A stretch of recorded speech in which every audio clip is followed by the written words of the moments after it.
Hi, this is Gautam. For today's episode, we're going to look at this book, India, that is Bharat, Coloniality, Civilization and Constitution, written by author Sai Deepak.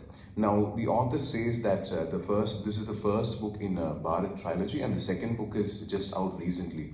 So I just thought this will be the right time for reviewing the first book before I do the second. And I just want to point out that the book provides a very compelling arguments, and there are certain arguments which you can directly agree, and you can see that this is something which is not properly discussed in the mainstream. At the same time, with certain arguments, I did find that the author was either intentionally sidestepping or maybe that was not his domain. So at the same time, I do want to talk about counter arguments too. So the point which I'm trying to convey is stick till the end of the video, where we analyze that there are definitely valid, justifiable points from the author's side. At the same time, there are some certain contradictions which we need to address. The first part of the book talks about an issue called as coloniality. Now, coloniality, the author writes, is different from colonization in that the Indian mind is still colonized with the predominance of Western thoughts, Western ideals and philosophies, including Western institutions. So hence, what the author says is, if we want to combat coloniality, we should not be using post-colonial techniques. What the author calls as post-colonial techniques is something which is followed by most academics and historians post-independence. So he talks about decolonial methods and decolonization, where decolonial approach, where he talks about freeing the Indian mind away from freeing the Indian mind from the perception that the Western institutions and Western thought process is superior to the Indic methods. There is an interesting point which is given by him when you look at decolonizing school or decolonial thought process across the globe. We find that it is predominantly in the American continents, mostly given by Native Americans. Which is kind of a paradox, because if you look at post-colonization across the globe, post-1960s, when the process of, when most countries in Africa and Asia gained their independence, we come to an understanding that, if you take Asia is one continent in which the native and indigenous methods of worship or the civilizational culture is still preserved. But if you take the Americas, both North and South Americas, due to Christianity, pretty much the Native American methods of worship and their culture was wiped out. So what the author points it should be the Asian continent which should be the epicenter and the leader of proceeding with this approach of decolonizing the idea or decolonizing the mind.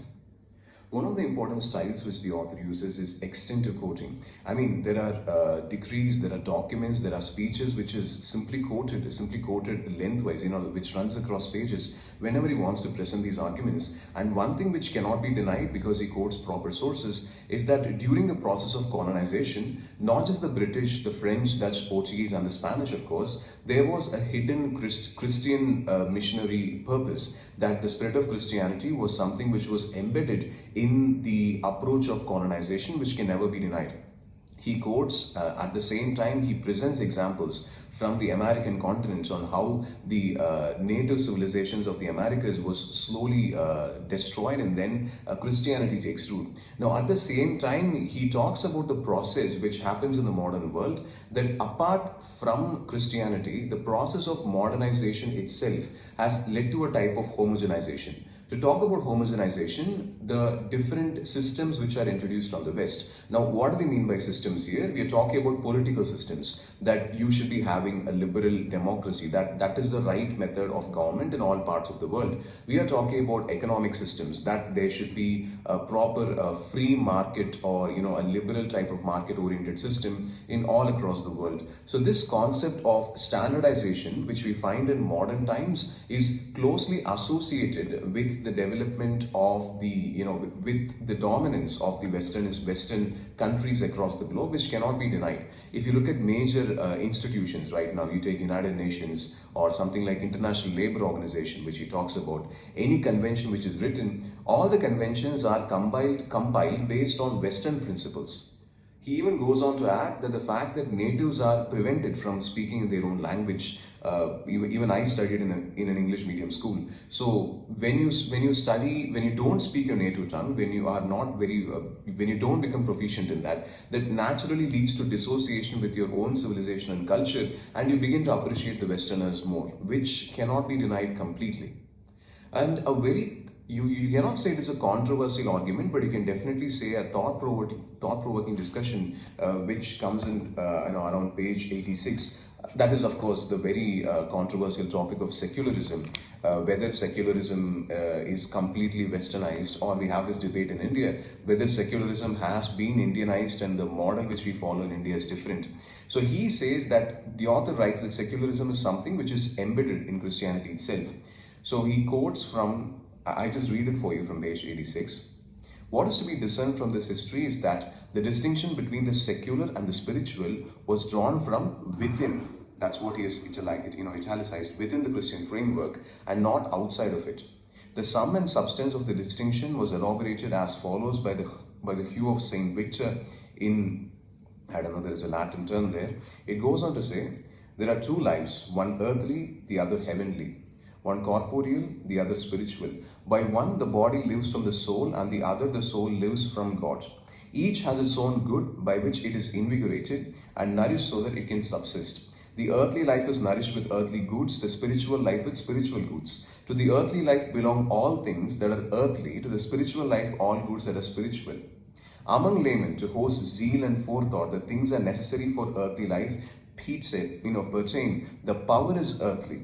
Among the clergy, to whose office of the goods of the spiritual life belong, the power is divine. The power therefore is called secular, and the power therefore is spiritual. Technically, there is desire and pleasure and the worldly life for which the king has to take care of things. At the same time, there is this spiritual religious life which the clergy has to take care. So one is secular and one is spiritual. So he says secular itself is something which is within the Christian framework.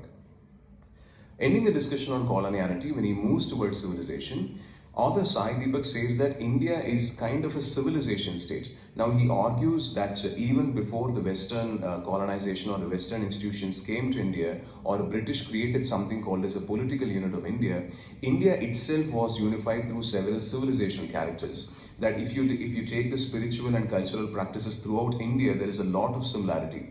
Starting from having religious sites in hilly stations, in hilly areas. At the same time, the normal practices or the way in which you offer things to the god, there are so much of similarities. I'm reading from page 155, where he says that we need to challenge certain perceptions. It is not possible without challenging the predominance of post-colonialism in Bharat, given its role in perpetuating coloniality. To this end, it is important to understand the specific manifestations of coloniality in Bharat, especially the following, which have altered its consciousness in the most fundamental of ways.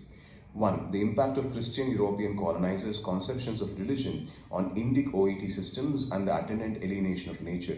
2. The application of the colonizers' racial lens to Bharat's social structures, which give rise to what we understand today as caste and tribe. Number 3. The introduction of the colonizers' education system at the expense of indigenous knowledge production and education systems. Number 4. The imposition of Westphalian nation-state model on a diverse civilizational society. And number 5. The impact of colonizers' notion of development. The author clearly shows from the recorded speeches which happened in the British Parliament and the House of Commons that the spread of Christianity and the fact that modernization will eventually lead to Christianity is a thought process of several legislatures who used to be part of the European Parliament, who used to be part of the British Parliament and the House of Commons. Moving on to the discussion, he places an interesting point which is difficult to counteract. He says, for the colonizer who has poor understanding of Indian society, when you take the segregation and the certification process which happens during the British time period, the definition of what exactly is a caste and what exactly is a tribe will not be how things were exactly during the, exactly practiced in India. Rather, the definition of what exactly is a caste or a tribe is based on the colonizer's mindset. So this process of segregation and certification is a colonizer's perspective, and it may not really reflect the ways in which the actual systems were practiced in India. Now, several arguments in the text, you may not find it in the mainstream, for which the author, deserves great appreciation. At the same time, he has quoted n number of sources. Now, there are certain points which I personally felt is incomplete, and I'd like to take them one by one. Let's take this issue of caste system. Now, even if we accept that the British will never have had a proper understanding of how things were practiced in India, it cannot be denied that caste existed before the arrival of the British in India, which was before 17th century. Based on genetic studies, we definitely know that it was around the Guptan and the post-Guptan time period that the caste system in India becomes, very, very stronger. That you do not have the concept of, or at least the concept of marrying between your caste. Your intercaste marriages are being frowned upon, and that is leading to clear divisions within Indian society. Even today, caste is a very big issue, not just for Indian politics and Indian society, but even for the individual as such. We have honor killings reported occasionally along different parts of India. So maybe because it is not, the author is writing a book on the Indian legal system and colonial mindset, that he did not want to address this issue. But what is to be accepted is that caste is a burning problem in India, and that is preventing Indian unity. So even if you point out that British created some issues, they deepened the caste divides, even that is accepted. We need to understand caste has been an issue even before the British came into India, and today it is preventing cooperation. Second is an argument which I don't think I addressed before. It is that the author proposes that individual can have rights, but if we arrive at a situation where the individual threatens the society, or the individual's actions threatens his community, we need to suppress the individual's rights. Now, it is a question mark on who exactly decides what do you mean by an individual threatening society's customs or the society's limits. So that is something which can be put up for debate, because this question of individual versus society, I believe it is historical and it's just not contemporary. So that's something which I personally felt a disagreement.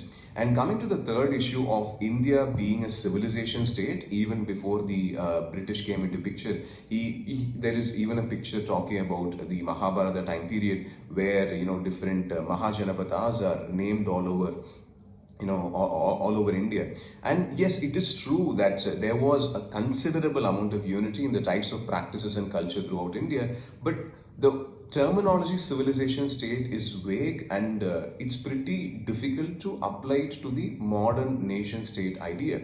If you look at the present day operation today, India is technically a nation or a modern state. In fact, the concept of nation itself originates only in the 18th century with the rise of French Revolution, and it is to be accepted that it is a concept which is born out of Europe. There is no denial.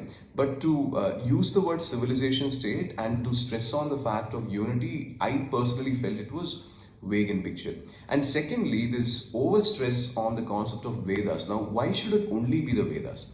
Now, if you take different regions of India, within different regions of India, you have the native languages contributing more. For example, you take Tamil Nadu, we have Tirukkural. Not just Tirukkural, if you want to talk about hymns which are for the gods, you can take the Alvars and the Nayanmars, who worshipped Lord Shiva and Lord Vishnu. So when you take the scriptures, why should it only be the Vedas? We can take scriptures which originated from different parts of India, and that is to address the issue of Sanskritization, or at least again, Sanskritization is left to debate, at least the acquisition of Sanskritization, that what has happened in contemporary times, or what used to happen even during earlier times, is that local tribal gods were brought into the fold of Hinduism as Hinduism began to spread. Okay, that is again one more argument which I totally agree is debatable, for which we need to have exact sources and discussions. All said and done, I need to agree that this is only the first part of the trilogy. So I'm looking at the different legal aspects, which definitely author Sai Deepak will talk about in the second and third part. I'm pretty sure the question will go on to analyze whether the Constitution of India, which we're following today, which has more than 100 amendments today, is really reflective of the Indian system or the colonial system. So I'm waiting for the conclusion. The second part is out. I hope to read it. And sorry for a very lengthy video because this book definitely required discussion. And whether you agree with the arguments or disagree with the arguments, I strongly recommend that you read this. Even if you disagree, it's better to know what arguments are put forth and why you don't disagree. That's it for now. I know it's been a long time since the previous video, but I'll make sure the next video comes soon. Bye for now.